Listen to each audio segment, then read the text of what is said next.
Hello everyone, स्वागत है आप सबका हमारी इस mastering UPSC CSAT comprehension के पार्ट 7 में। ठीक है, देखिए जैसे मैंने प्रीवियसली वीडियोस अगर आप देखे हैं आपको पता होगा ये सी सेट इसलिए क्योंकि मैं सी सेट के पेपर यूज़ करता हूँ। अदरवाइज ये आरसी सभी एग्जाम्स के लिए, ठीक है, किसके काम आएगी ये? ऑल एग्जाम्स, सभी एग्जाम्स के काम आने वाली है। ये बस सी सेट इसलिए होता है सो दैट आपको अलग अलग वेराइटी मिल जाए एक ही क्वेश्चन पेपर को सॉल्व करने में। ठीक है, तो अब जो पार्ट 7 है यहाँ से हम स्टार्ट करेंगे 2022 का जो सी सेट का पेपर है ना वो। अब पार्ट 6 तक हमने कवर कर लिया है पूरा का पूरा 2023 का सी सेट का पेपर। ठीक है, तो आप उसको जाके चेक ज़रूर करिए, आपको डिस्क्रिप्शन में लिंक मिल जाएगा, वरना आपको जो आपका चैनल की प्लेलिस्ट है उसमें आपको रीडिंग कॉम्प्रिहेंशन की प्लेलिस्ट में आपको वो मिल ही जाएगी वीडियो। ठीक है, बाकी अगर आपको ये वीडियो पसंद आए, मेरा कंटेंट पसंद आए तो चैनल को सब्सक्राइब कर लीजिए, वीडियो को लाइक कर दीजिए, फ्रेंड्स के साथ में मतलब जिसके साथ में भी आप शेयर कर सकते हैं जिनको भी यूज़ है। फैमिली में भी कोई और कर रहा है तो फैमिली में भी आप ज़रूर शेयर करें। तो अब करते हैं फटाफट स्टार्ट इसको।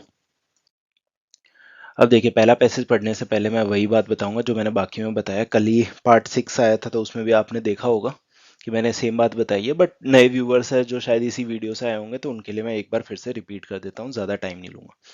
इसमें क्या है कि हम लोग ज़्यादा ना मतलब इसमें ये नहीं देख रहे होते कि क्या रूल्स है क्या नहीं है, हम सिर्फ एक अप्रोच देख रहे होते हैं और उस अप्रोच से ही हम 100% एक्यूरेसी लाने की कोशिश करते हैं। मैं भी आप लोगों के साथ में ही सॉल्व करता हूँ। ये ज़रूर है कि मैं उसका ऑप्शन नंबर चेक करता हूँ, बट वो सॉल्व करने के लास्ट में चेक करता हूँ कि क्या हमारा आंसर सही आया है कि नहीं आया है। ठीक, तो अब वही है, हम अप्रोच देखें। अप्रोच क्या है कि पैसेज में जो लिखा है वही सब कुछ है, मतलब ऑथर ही भगवान है, जो ऑथर ने बोल दिया वही आपने मानना है। आपकी एग्जिस्टिंग नॉलेज चेक करने के लिए आपका पेपर 1 हो जाता है, या फिर बाकी चीज़ें बहुत है नॉलेज चेक करने के लिए। यहाँ पे चेक किया जाता है कि आप कितना सुन सकते हो इसको, कितना चीज़ों को जो आपको दी गई है उसके हिसाब से आप काम कर पाओगे। ठीक है, तो वही चीज़ है। अब हमारा जो अप्रोच क्या रहती है, हम एक बार इसको फटाफट पढ़ेंगे, उसके बाद हम इसको डिटेल में पढ़ेंगे और फिर जो क्वेश्चन की डिमांड है उसके हिसाब से करेंगे। यही अप्रोच अगर आप रीडिंग कॉम्प्रिहेंशन के लिए हमेशा लगाए रखोगे ना तो आपको बहुत बेनिफिट रहेगा, क्योंकि आपको फिर मतलब अब क्या होता है जनरली स्कूल से हमारे को क्या आदत डाली जाती है, क्वेश्चन देखा, क्वेश्चन के हिसाब से हम फिर पैसेज में आके ढूंढ रहे होते हैं आंसर क्या है। अब यूपीएससी या फिर अगर अच्छे लेवल का कभी भी एग्जाम आए ना, क्योंकि देखिए कंपटीशन बहुत ज़्यादा बढ़ रहा है, जब भी अच्छे लेवल का एग्जाम आएगा उसमें आपको दोनों तीनों क्वेश्चन चाहिए। जैसे ये हमारा पार्ट 7 है तो पार्ट 5 में आप जाके देखना है, एक क्वेश्चन ऐसा है जिसमें 4 में से 3 ऑप्शन सही थे। ठीक, तो आप तो पहला ही देखोगे वही सही कर दोगे, जबकि उसमें ए बी सही थे, डी भी सही था, लेकिन जो क्वेश्चन के हिसाब से जो रिक्वायरमेंट थी उसके हिसाब से हमारा आंसर ही डी होना चाहिए था। तो आप तो ए देखोगे बी देखोगे, किसी ना किसी को ऊपर ही सही कर दोगे, तो आपका क्वेश्चन तो गलत हो गया ना। ठीक, तो उस वजह से अगर आप इस अप्रोच को फॉलो करोगे आपका क्वेश्चन कभी गलत ही नहीं होगा। हार्डली ये कुछ सेकंड्स आपका एक्स्ट्रा लेगा, लेकिन आप एकदम श्योर रहोगे कि हाँ मेरा आंसर सही है। चलिए, तो अब करते हैं स्टार्ट फटाफट, पहले स्किम थ्रू करते हैं ना। The main threat to maintaining progress in human development comes from the increasingly evident unsustainability of production and consumption patterns. Current production models rely heavily on fossil fuels. We know how that this is unsustainable. देखिए, अभी मैं सिर्फ ना एक बार read कर रहा हूँ, उसके बाद एक्सप्लेन भी करूंगा, तो आप थोड़ा वेट करिए, एक बार चेक जरूर करना। We now know that this is unsustainable because the resources are finite. The close link between economic growth and greenhouse gas emissions need to be severed for human development to become truly sustainable. Some developed countries have begun to alleviate the worst effects by expanding recycling and investing in public transport and infrastructure. ठीक, but most developing countries are hampered by the high costs and low availability of clean energy sources. Developed countries need to support developing countries transition to sustainable human development. ठीक है, हमने एक बार पढ़ लिया, अब इसको एक बार अच्छे से देख लेते हैं क्या होता है। देखिए, जो मेन थ्रेट क्या है मेंटेनिंग प्रोग्रेस जो ह्यूमन डेवलपमेंट की है उसमें, कि एविडेंट अनसस्टेनेबिलिटी ऑफ हमारा जो प्रोडक्शन एंड कंजम्पशन पैटर्न है। ठीक है, जो हम प्रोडक्शन और कंजम्पशन करते हैं वो सस्टेनेबल नहीं है। ठीक है, और वो एविडेंट है, तो उसकी वजह से ये इशू है।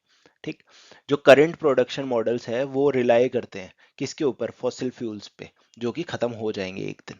ठीक है, we now know that this is unsustainable, हमें पता है कि अनसस्टेनेबल है because the resources are finite. ठीक है, इनफाइनाइट नहीं है, फाइनाइट है, जो कि खत्म हो जाएंगे।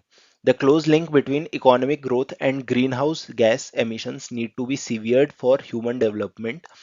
जो क्लोज लिंक है इकोनॉमिक ग्रोथ और ग्रीन हाउस गैस एमिशंस का, ठीक है, उसको सीवियर करना पड़ेगा ह्यूमन डेवलपमेंट के लिए टू बिकम ट्रूली सस्टेनेबल। ठीक है, ताकि सस्टेनेबिलिटी हम अचीव कर पाए। Some developed countries have begun to elevate the worst effects, मतलब एलिवेट करना स्टार्ट कर दिया है डेवलप्ड कंट्रीज ने जो वर्स्ट इफेक्ट्स है बाय एक्सपेंडिंग रिसाइकलिंग, रिसाइकलिंग बढ़ाई है। ठीक है, इंपॉर्टेंट पॉइंट हो सकता है। And investing in public transport and infrastructure, देखिए पब्लिक ट्रांसपोर्ट होगा तो ऑब्वियसली अच्छा ही रहेगा। ठीक है, क्योंकि जहाँ पे एक बस में 60 लोग आते हैं वहाँ पे 60 कार्स होती है, तो कितना ज़्यादा फर्क पड़ता है, कार्बन एमिशन में हो या फिर आपके टाइम पे भी हो, है ना। And infrastructure, right. But most developing countries are hampered by high cost. ठीक है, जो डेवलपिंग कंट्री है क्योंकि इस चीज़ की ऑब्वियसली हाई कॉस्ट आएगी, और low availability of clean energy sources है ही, वरना तो सब उसी पे शिफ्ट कर जाते हैं ना, फॉसिल फ्यूल्स पे क्यों कर रहे होते हैं। Developed countries need to support developing countries transition to sustainable human development. ठीक है, डेवलप्ड कंट्रीज को हेल्प करनी पड़ेगी, इंपॉर्टेंट पॉइंट ये हो सकता है। अब चलते हैं क्वेश्चन के ऊपर, हमें समझ तो आ गया है कि यहाँ पे क्या क्या लिखा गया है। ठीक, तो unsustainability in production pattern is due to which of the following, हमें ये देखना पड़ेगा कि जो अनसस्टेनेबिलिटी है प्रोडक्शन पैटर्न में वो किस चीज की वजह से है। ठीक है, heavy dependence on fossil fuels है, यहाँ पे लिखा हुआ है, चलिए इसको मैं अलग पेन से देखता हूँ। फॉसिल फ्यूल्स पे हैवी रिलाई करते हैं, सही है। ठीक है, लिमिटेड अवेलेबिलिटी ऑफ रिसोर्सेस, क्या ये है? ऑब्वियसली है, क्योंकि यहाँ पे फाइनाइट लिखा है, ये भी सही है। एक्सपेंशन ऑफ रिसाइकलिंग, फिर से क्वेश्चन पे जाते हैं। Unsustainability in production pattern is due to, क्या ये सही है एक्सपेंशन? ये तो उल्टा बता रहा है ना कि ये तो सही होना चाहिए। ठीक है, तो नहीं है, 3 सही नहीं है, तो 3 वाले अपने 2 कट गए, 1 भी है, तो हमारा आंसर हो जाएगा ए। ठीक है, सिंपल था, हमारा आंसर क्या रहेगा? ए। तो अब मुझे उम्मीद है आपको अच्छे से समझ आया होगा। बाकी अगर आप अब तक वीडियो में है तो इसे लाइक करें, अगर आपको इसकी पीडीएफ चाहिए तो इस टेलीग्राम चैनल से आपको पीडीएफ मिल जाएगी, आप यहाँ पे मुझे कनेक्ट कर सकते हैं, ये हमारे चैनल का नाम है, जो कि आप अपने फ्रेंड्स के साथ में शेयर कर सकते हैं, सर्च करेंगे तो आपको दिख जाएगा। ठीक, वरना फिर आप चैनल को ज्वाइन करिए, वहाँ पे आपको मिल ही जाएगा। अब उसके बाद में क्या चीज़ है कि हाँ, वीडियो पसंद आती है तो इसे लाइक ज़रूर करिए, कमेंट्स में ना आप अपना फीडबैक ज़रूर दीजिए कि आपको वीडियो कैसी लगी है। ठीक, अगर कुछ इंप्रूवमेंट्स भी चाहते हैं तो वो भी हम करने को रेडी है, क्योंकि देखिए इंपॉर्टेंट क्या है कि आप लोगों का भी बेनिफिट होना चाहिए। ठीक, आप ग्रो करेंगे तभी हम ग्रो कर पाएंगे। ठीक, ऐसे ही काम चोरी टाइप हम लोग नहीं कर रहे होते, तो मेहनत लगती है इस चीज़ में, तो हम भी करेंगे साथ में अच्छे से, है ना। तो हमें फीडबैक मिलेगा तो हम उसके हिसाब से वीडियोस को और बेटर करने की कोशिश करेंगे। चलिए अब नेक्स्ट पैसेज को पढ़ते हैं। The main threat to maintaining progress in human development comes from increasingly evident. अच्छा ठीक है, अब ये सेम पैसेज है, तो अब देखिए वही चीज़ है ना कि मैंने भी आप लोगों के साथ में ही पढ़ रहा होता, मुझे पीपीटी बनी हुई मिलती है, तो मुझे भी नहीं पता होता इसमें क्या है। ठीक है, हमने पैसेज पढ़ा हुआ है, तो हमें सिंपल सा क्या देखना है कि हमारा क्वेश्चन क्या पूछ रहा है। यहाँ पे है developed countries can support developing countries transition to sustainable human development by. अब देखिए क्या है, डेवलप्ड कंट्रीज कौन सी है, जैसे यूरोप हो गया, यूएस हो गया, है ना। तो ये सब डेवलपिंग कंट्रीज की कैसे हेल्प कर सकते हैं? डेवलपिंग कंट्रीज जैसे इंडिया, ठीक है, बांग्लादेश, बांग्लादेश भी अच्छा कर रही है आजकल, है ना। तो उनकी हेल्प कैसे कर सकते हैं? क्योंकि देखिए अगर मैं आपको एक स्टोरी बताऊं, जैसे फॉसिल फ्यूल्स है, ठीक है, उससे क्या होता है, स्मोक ज्यादा होता है, धुआं वगैरह होता है ज्यादा, है ना। तो यही एनवायरनमेंट के लिए नुकसान कर रहा होता है, हमारे पास में इतना पेट्रोलियम नहीं है, जो वो एनर्जी यूज कर रहा होता है, वो उसकी कमी है। अब क्या है कि ये जो डेवलप्ड कंट्रीज है, इन्होंने 1970s 80s में खूब इंडस्ट्रियलाइजेशन किया, जो फ्रेंच रेवोल्यूशन की आप बात करते हो, सब कुछ बातें जो होती है उसमें इन्होंने खूब यही सब फॉसिल फ्यूल्स का यूज कर करके ये लोग हो गए डेवलप्ड, क्योंकि ये लोग थोड़े आगे थे हमसे इन चीज में, है ना। ठीक है, तो ये फुल्ली डेवलप्ड हो गए, इन्होंने अच्छे से यूज किया। अब जो डेवलपिंग कंट्रीज है जब ये यूज कर रही हैं तो ये लोग ज्ञान देते हैं इस चीज के बारे में, जबकि क्या होना चाहिए, इन लोगों को सपोर्ट करना चाहिए डेवलपिंग कंट्रीज को कि ठीक है हमने अपने हिस्से का यूज कर लिया, अपना एनवायरनमेंट का, अब आप लोग यूज कर रहे हो, वेल इन गुड, बट हम आपके लिए ये सब हेल्प करेंगे, तो उसमें हम सपोर्ट करेंगे। तो वो कैसे हो सकता है? ठीक है, ट्रांजिशन में सपोर्ट कैसे होगा सस्टेनेबल डेवलपमेंट के लिए? ठीक, तो हम देख लेते हैं। Making clean energy sources available at low cost. ठीक है, ऑब्वियसली जो डेवलप्ड है उनके पास में क्लीन एनर्जी होगी कि नहीं होगी? बिल्कुल होगी, उन्होंने पहले डेवलप कर ली होगी हमसे। ठीक है, तो वो जब लो कॉस्ट पे देंगे, अब जो डेवलपिंग कंट्रीज है वो मतलब ये क्लीन एनर्जी यूज क्यों नहीं कर पा रही है? क्योंकि उनको लो कॉस्ट नहीं मिल रहा, उनको हाई कॉस्ट पे मिल रही है वो चीजें, तो वो क्या करेंगे? उनके लिए तो फॉसिल फ्यूल्स से जो मिल रहा है हमें वो लो कॉस्ट है ना, तो बस अगर लो कॉस्ट पे मिलेगी तो वो भी यूज कर लेंगे। तो ये पहला सपोर्ट का तरीका एकदम सही है। ठीक। इसके बाद में दूसरा, प्रोवाइडिंग लोन्स। ये तो बहुत ज्यादा बात होती है कि लोन्स होने चाहिए, आगे बढ़ते हैं कि ये सही है कि नहीं। For improving their public transport at nominal interest rate. हाँ, आप डेवलप्ड हो, आपके पास में बहुत सारा पैसा है, तो आप लोन्स दो। फ्री में कोई नहीं बोल रहा, आप ग्रांट मत दो, आप लोन दो। पर किसमें? नॉमिनल इंटरेस्ट रेट में, जिसमें डेवलपिंग कंट्री भी खुश हो। ये भी एकदम सही है। ठीक है। तो अब देख लेते हैं, 2 1 1 1, ठीक है। 2 3 नहीं है, एक हमने एलिमिनेट कर दिया, क्योंकि हम एलिमिनेशन बहुत ज़्यादा फॉलो करते हैं, क्योंकि अगर आप एलिमिनेट कर पाओगे तो आप 100% श्योर हो जाओगे कि क्या है। बाकी ये मत सोचना कि हर में, मतलब हर क्वेश्चन में इतना ही टाइम लगेगा आपको जब आप सॉल्व करोगे जितना मैं कर लगा रहा हूँ। मुझे एक्सप्लेन भी करना है और बीच बीच में थोड़ा बहुत अलग से भी ज्ञान निकल जाता है। ठीक है। ओवरऑल चीज़ें हम कर लेंगे, तो डिस्कशन भी होता रहे तो मन भी लगा रहता है, और मुझे भी नहीं पता लगता कि कब से बोला जा रहा हूँ, है ना। तीसरा, encouraging them to change their production and consumption patterns.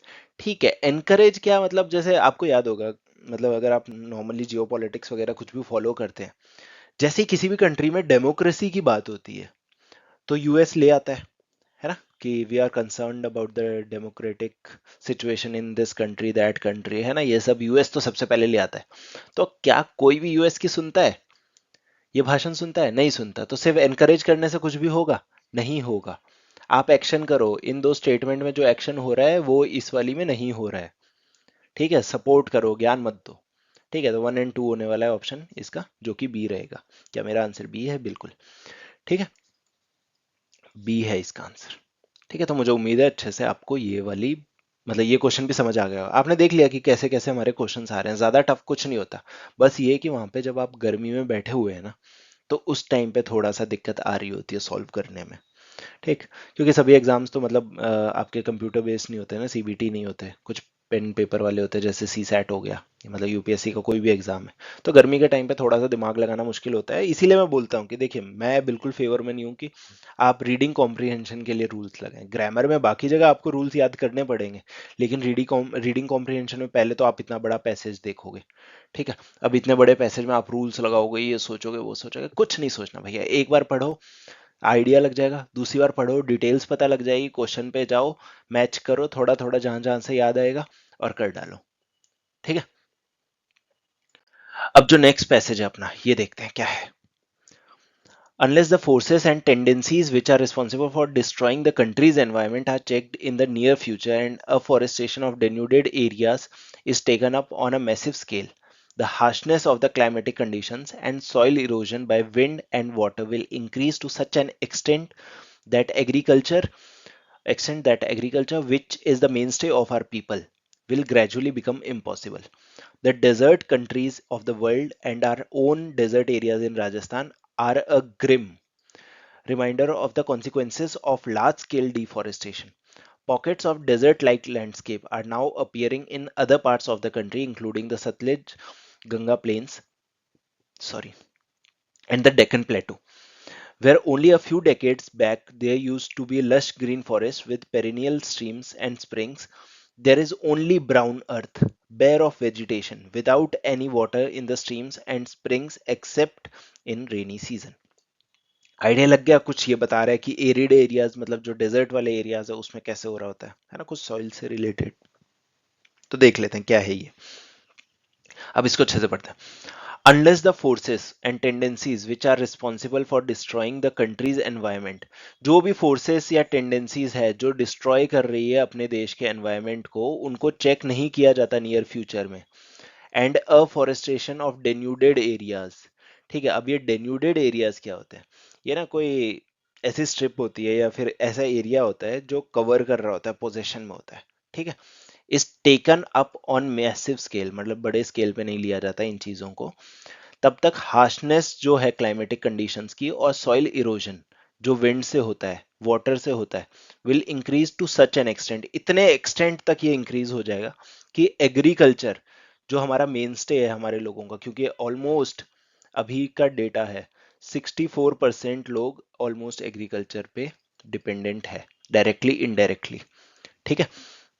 Will gradually become impossible, agriculture impossible हो गया तो हम खाएंगे क्या, है ना। तो दिक्कत सबके लिए हो जाएगी, एग्रीकल्चर बहुत इंपॉर्टेंट है। The desert countries of the world and our own desert areas in Rajasthan are a grim. Grim क्या होता है? अब देखिए, ग्रिम किसी चीज को आप तब बोल सकते हो जब ना कोई चीज बहुत सीरियस हो।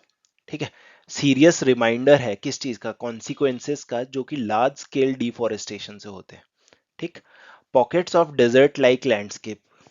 ठीक, जो पॉकेट्स है मतलब जो एरियाज है डेजर्ट जैसे लैंडस्केप के, ठीक है, वो अपीयर कैसे कर रहे हैं in other parts of countries, country including the Sutlej Ganga. जो सतलज गंगा प्लेन है और जो डेक्कन प्लेटू है, वो भी ऐसे दिखने लग गए हैं।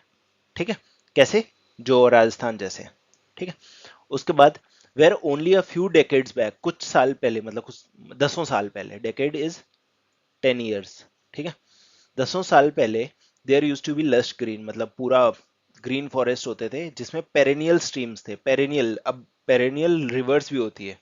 ठीक है, जो कि पेरेनियल क्या वर्ड होता है? पेरेनियल हम किसी चीज को तब बोलते हैं जो रिपीट होती रहती है और काफी लंबे टाइम तक टिकती है। ठीक है, वो रिवर्स जो चलती रहती है। ठीक है, perennial streams and springs, there is only brown earth. अब वहां पे क्या है? सिर्फ ब्राउन अर्थ है। ब्राउन किस लिए? सॉइल की वजह से। ठीक है, bare of vegetation, vegetation rarely है। विदाउट एनी वाटर, वाटर की कमी है इन द स्ट्रीम्स, जो रिवर्स टाइप है ना, and springs, except in rainy season. Obviously rainy season अच्छा आता है तो वहां पे भर जाता है ये। ठीक है, तो हमें आइडिया लग गया ये किस चीज की बात हो रही है, सॉइल की, डिफोरेस्टेशन की, और एनवायरमेंट वाला इशू जो भी है हमारा, है ना। तो अब हम देख लेते हैं कि हमारा क्या पूछा गया है। According to the passage given above, deforestation and denudation. अब डेन्यूडेशन बताया मैंने, है ना, तो आपको पता लग गया होगा। डिफोरेस्टेशन और denudation will ultimately lead to which of the following, इनसे क्या होगा? तो हमें बताना है। इसमें ऑब्वियसली अलग अलग मल्टीपल ऑप्शंस दिए हुए, तो हमें देखना पड़ेगा 1 2 है, 2 3 है, 1 3 है, या 1 2 3 है। तो देख लेते हैं क्या है। सबसे पहले वाला हमारा ऑप्शन क्या है? Depletion of soil resource. अब हमें जो भी नॉलेज यूज करनी है इस पैसेज के हिसाब से यूज करनी है। ठीक, तो क्या हमारा डिप्लीशन ऑफ सॉइल रिसोर्स हो रहा है डिफोरेस्टेशन और डेन्यूडेशन से? जी बिल्कुल हो रहा है, तो ये हमारा सही हो जाएगा। ठीक है, shortage of land for common man. अब इस पे मैं क्या बोलूं, मतलब ये बहुत फनी हो गया, मतलब बहुत ही इजी है ये। गलत। लैंड की शॉर्टेज कैसे हो सकती है? लैंड तो भैया ऊपर से अगर आपकी ग्रीनरी चली भी गई तो नीचे भी तो लैंड ही है ना। यहाँ पे क्या बात कर रहे हैं कि पहले जो लश ग्रीन होते थे, मैं चेंज कर लेता हूँ कलर। ठीक है, यहाँ पे जो लश ग्रीन होते थे वो अब ब्राउन अर्थ है, बट लैंड की कमी हुई क्या? नहीं हुई है। ठीक है, तो ये हमारा टोटली गलत। अब तीसरा क्या है? Lack of water for cultivation, true. ठीक है, पानी में की कमी आती है डिफोरेस्टेशन डेन्यूडेशन की वजह से, पानी की कमी होगी। तो हम देखेंगे अगर चलिए एलिमिनेशन लगाते हैं, 2 गया हमारा, ये गया, ये गया, ये गया। अब बताइए क्या ऑप्शन बचा? सी। ठीक है, लैक ऑफ वाटर। अब देखिए, अगर आपको अच्छे से नहीं भी आ रही है कोई चीज, तो भी आप सही आंसर निकाल पा रहे हैं। अब देखिए, मैंने भी नहीं देखी आंसर की, लेकिन मैं डेड श्योर हूं कि ये सी ही होगा, क्योंकि इतना श्योर मैं, मतलब इजी क्वेश्चन है ना। तो अब मैं हो गया, अब मैं चेक कर लेता हूँ आंसर की भी। ठीक है, इसका आंसर सी ही है। ठीक, क्योंकि आपको पता लग गया 2 तो हो ही नहीं सकता ना। अब 2 नहीं है तो ऑब्वियसली सी होगा। अब बताइए, ये डरने वाला क्वेश्चन था क्या? कितना इजी था ये, और 100% श्योरिटी आएगी आपको इससे। ठीक, चलिए अब नेक्स्ट देख लेते हैं अपना। बाकी अगर मैं गलत लग रहा हूँ आपको किसी भी एंगल से या मेरी टेक्निक पे, तो आप फीडबैक पे बता देना। अब जो नेक्स्ट है अपना पैसेज, वो है, स्टार्ट करते हैं। In simple matters like shoe making, we think only a specialised train person will serve our purpose, but in politics we presume that everyone who knows how to get votes knows how to administer a state.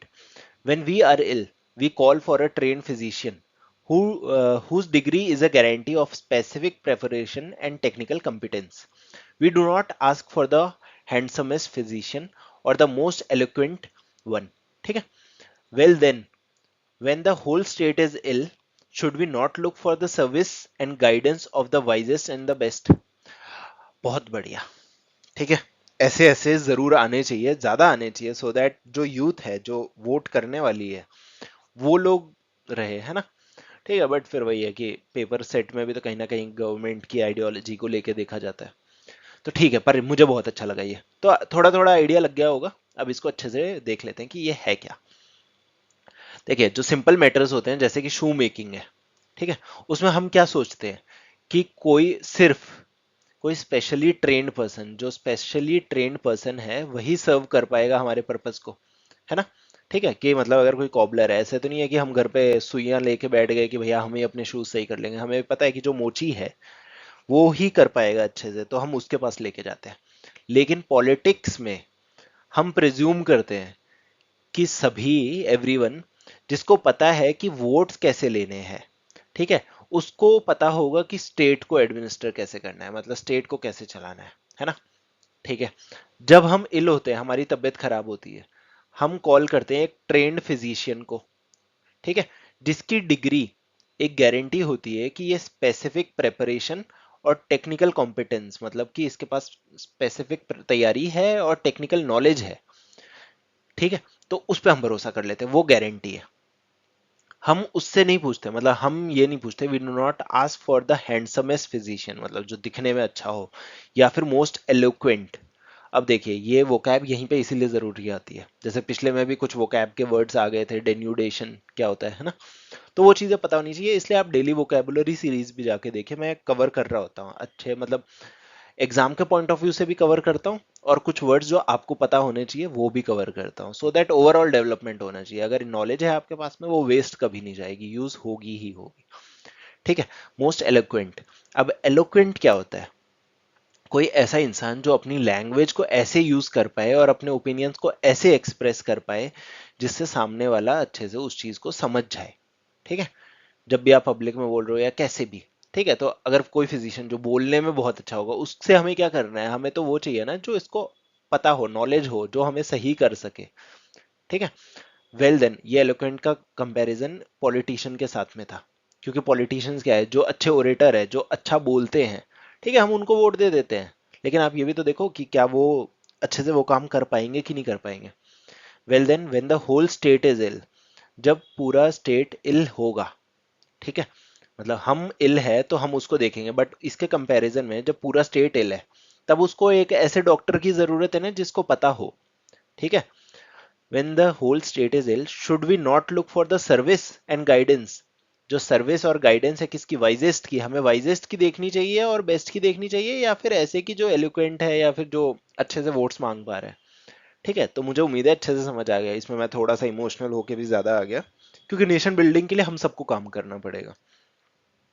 ठीक, अब इसमें देख लेते हैं question में क्या है।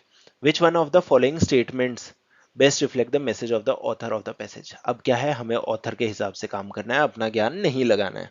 ठीक है, तो अब हम देख लेते हैं क्या होगा। We assume that in a democracy any politician is qualified to administer state. हम एज्यूम करते हैं, ठीक है, कि कोई भी politician is, we assume that in a democracy any politician, हाँ ठीक है, कि ऐसा हम कहीं लिख नहीं रहे ना, मतलब इसको मैं पहले एक्सप्लेन कर दूं, हम एज्यूम कर लेते हैं कि डेमोक्रेसी में कोई भी पॉलिटिशियन जो है क्वालिफाइड है वो स्टेट एडमिनिस्टर करने के लिए। ऐसा तो गलत है, ऐसा ऑथर ने कहीं नहीं बोला, उसने ये बोला कि जो ज्यादा वोट्स ले पाए वो एलिजिबल है ना, वो क्वालिफाइड है, ऐसा नहीं है। Politician should be selected from those trend in administration, ऐसा कहीं पे बोला है, मतलब ये काइंड ऑफ आप इसमें ले जा सकते हो कि यहाँ पे बोला होगा, बट क्या कहीं पे भी ऐसा थॉट, मतलब चलो एक बार के लिए इसको सही रखते हैं, ठीक है, मुझे नहीं लग रहा, बट ठीक है, देखते हैं, कई बार अंधों में काना राजा हमें सेलेक्ट करना पड़ता है। Third, we need to devise a method of barring incompetence from public office. ये थॉट मुझे लग रहा है ज्यादा, चलो मैं एक्सप्लेन करता हूँ क्यों लग रहा है। देखिए, हमें एक ऐसा मेथड निकालना पड़ेगा जिसमें हम देखें कि जो इनकम्पिटेंट है उसको पब्लिक ऑफिस ना मिले। यहाँ पे यही तो बात हो रही है ना इस पूरे एरिया में, ठीक है, कि जो कंपिटेंट है उसी को हम सेलेक्ट करेंगे, तो इनकम्पिटेंस को हटाना है हमें। ठीक है, तो मेरे हिसाब से ये सही होने वाला है, सी। ठीक है, देख लेते हैं आगे। As voters select their administrators, the eligibility of politicians to administer state can not be question. नहीं, ऐसा नहीं है, ये तो यही क्वेश्चन तो उठाया जा रहा है, तो ये गलत हो गया। अब इन दोनों में हम चेक करते हैं कि कौन सा ज्यादा बेटर है। Politician should be selected from those trained in administration, पर ऐसी बात नहीं, नहीं, बिल्कुल नहीं, ये ऐसा डायरेक्टली कहीं पे नहीं लिखा हुआ कि पॉलिटिशियंस को हमें वहां से सेलेक्ट करना चाहिए जिनकी ट्रेनिंग है। ट्रेनिंग किसकी होती है, आईएएस की होती है। ठीक है, एडमिनिस्ट्रेशन में किसकी होती है, आईएएस वगैरह की ही तो ट्रेनिंग हो रही होती है, क्या आईएएस को ही होना चाहिए? पॉलिटिशियन नहीं ना, ऐसा कहीं पे लिखा नहीं है, ऑथर ने ऐसा बोला है क्या? नहीं बोला है, तो ये हमारा गलत हो गया, हमारा आंसर हो जाएगा सी। ठीक है, क्योंकि यहाँ पे जो लिखा है वो सही है। तो सी पे हम देख लेते हैं, हमारा सी रहने वाला है बिल्कुल। ठीक है, तो इसका आंसर हमारा रहेगा सी। अब हम देखते हैं अपना लास्ट पैसेज। ठीक, the poverty line is quite unsatisfactory when it comes to grasping the extent of poverty in India.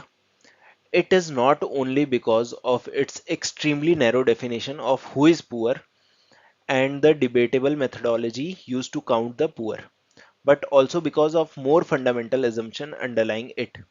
It exclusively relies on the notion of poverty as insufficient income or insufficient purchasing power.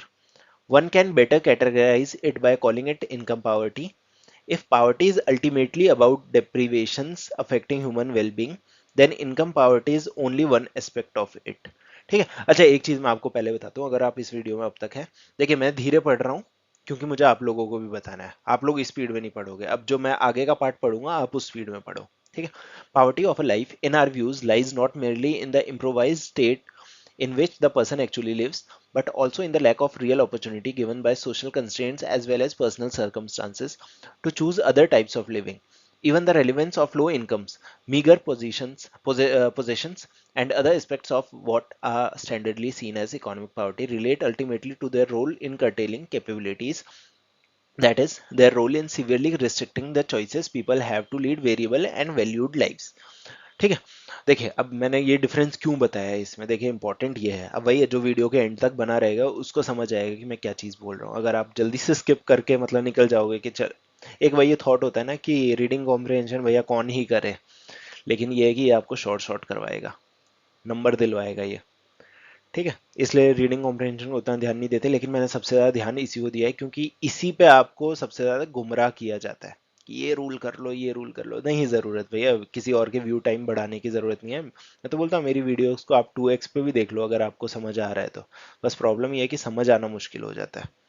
ठीक है, 1.25 1.5x पे देखो आपको अच्छे से समझ आएगा।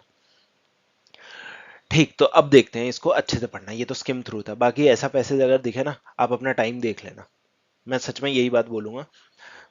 कोई लोग हो सकता है वो बोले कि यार कैसा पढ़ाने वाला है, कि बोल रहा है कि इसको क्वेश्चन कोई छोड़ देना, मैं इसलिए बोल रहा हूँ कि आप अपना टाइम देखो कि आपके पास में टाइम कितना है, क्योंकि इतना बड़ा आप पढ़ोगे समझोगे तो वो टाइम वेस्ट है, आप वहाँ पे हार जाओगे।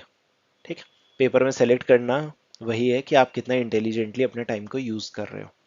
ठीक है, एक ही क्वेश्चन पे ज्यादा लगा दिया तो शायद जो इजी है वो नहीं हो पाएगा, पर मेरा काम है समझाना, तो मैं इस पे अच्छे से एक्सप्लेन करूंगा कि ये क्या है। The poverty line is quite unsatisfactory when it comes to grasping the extent of poverty in India. ठीक है, जब हमें एक्सटेंट देखना होता है पावर्टी का इंडिया में, वहां पे अनसेटिस्फैक्ट्री है पावर्टी लाइन। ठीक है, it is not only because of its extremely narrow definition, सिर्फ इस वजह से नहीं है क्योंकि उसकी डेफिनेशन नैरो है कि कौन पुअर कौन है, एंड द डिबेटेबल मेथोडोलॉजी, कि जो हम मेथोडोलॉजी यूज करते हैं, जो टेक्निक यूज करते हैं उसको चेक करने की, use to count the poor, but also because of a more fundamental assumption underlying it, ज़्यादा fundamental assumption है जो उसके नीचे है। It exclusively relies on the notion of poverty as insufficient income or insufficient purchasing power. ठीक है, इस पे ये काम चल रहा होता है, इस पे ये रिलाई करते हैं, किस पे? insufficient income और purchasing power पे। One can better categorize it by calling it income poverty. ठीक है, इसको बेटर क्या होगा कि आप इनकम पावर्टी बोलो रेदर देन कि ये लोग पावर पुअर है।